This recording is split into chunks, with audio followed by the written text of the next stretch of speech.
After 2 years of nightmarish training by the world's strongest swordsman, Roanoa Zoro returned to the Straw Hat crew a different man. Deadly, monstrous, overwhelmingly powerful, and above all else, fearless. Or so it seemed, despite the fact that this man has returned so powerful that many in the fanbase believe that he will be the one to kill Kaido. Zoro continues to retain a critical, deep-rooted fear that could very well be his undoing. Now, I was going to post this video for April 1st, but then I realized this topic is actually very serious. So, what is this terrible, shameful weakness? Stairs. That's right, stairs. Don't believe me? Well, just you watch as I definitively prove that it is an ironclad Oda rule that Zoro never sets foot on stairs. But Zoro has gone upstairs lots of times, you protest. Well, no he hasn't. He has never set foot on a stair on screen. In fact, I'd go so far as to say he has never walked upstairs in series canon. Now, mind you, this doesn't mean he's afraid of heights, or even ladders. He's gone up those. It is only and specifically stairs. Let's go over the times he's had the chance. The examples may start out unimpressive, but they get stranger as we go along. When we first meet him, he's tied up on the ground, obviously. He never needs to leave the ground in Shell's Town, despite the fact that Luffy does climb a building with many stairs. The cover of Volume 6 has all the other Straw Hats posing on stairs while he stands at the bottom, unwilling to climb them. Zoro, of course, as you're all familiar with this, often naps on the deck of the ship, but seems to prefer the lower part. Now, we've seen him on the upper parts of the ship, but unlike the rest of the crew, whom Oda clearly and frequently draws climbing the stairs, Zoro has never once been seen using them. He seems to jump up and down almost instantly, likely from the railing. Now, the next few arcs did not have any stairs in them, so it wasn't like Zoro was avoiding them intentionally. But once the crew gets to the Grand Line, things start to change. Once the crew gets to Alabasta, stairs are hard to avoid. So what does Zoro do? Well, while people like Sanji and Vivi use the stairs to get in and out of rain diners, Zoro falls into the basement and swims out. How does he get up the stairs to Alaburna, the capital? Well, he rides a duck. He's not touching those stairs. While Sanji climbs the clock tower stairs like a normal person, Zoro climbs the side of the building like he's King Kong. Look at him. He's outside of the building, having climbed up like a maniac trying to get north.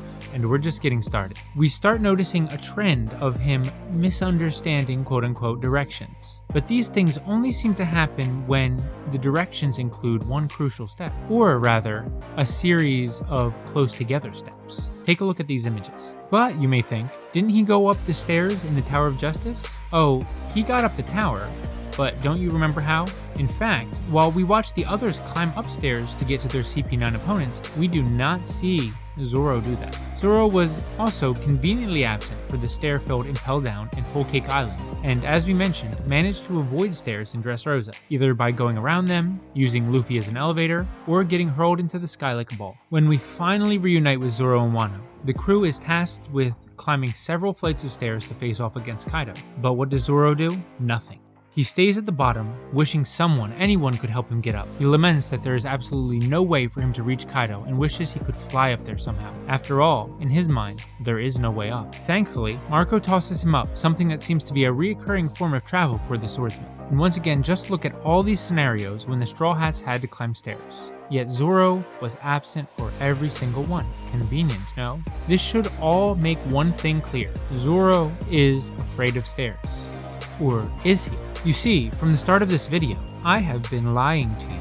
There is exactly one panel of Zoro, in canon, walking upstairs in the manga. This one. The only time Oda has drawn Zoro walking upstairs was right before Kuina's tragic death, when he rises up to her level to make the promise that would change his life forever. Of course, you all know what happens next. Kuina is killed by some stairs. So does that prove my point? Did this powerful fighter's tragic death leave Zoro with a phobia he could never overcome? Maybe. But more likely, Oda's intentional way of drawing Zoro avoiding stairs is more thematic than literal. You see, despite Zoro's bravado as a child, he could never rise to Kuina's level of skill. He could never climb up to her level and face her. It was only when she had given up that he could look her in the eyes and tell her to keep climbing. Oda doesn't draw Zoro climbing stairs because Zoro hasn't earned it yet.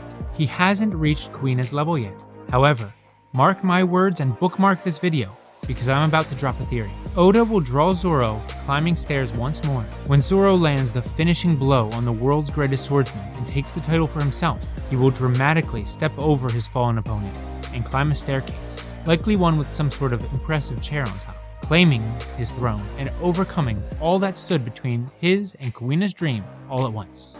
Yo! Gaigo! Hey there! Don't leave without subbing. Hey there! Don't leave without liking. Hey there! Don't forget to comment. Hit the bell, hit the bell, hit the bell.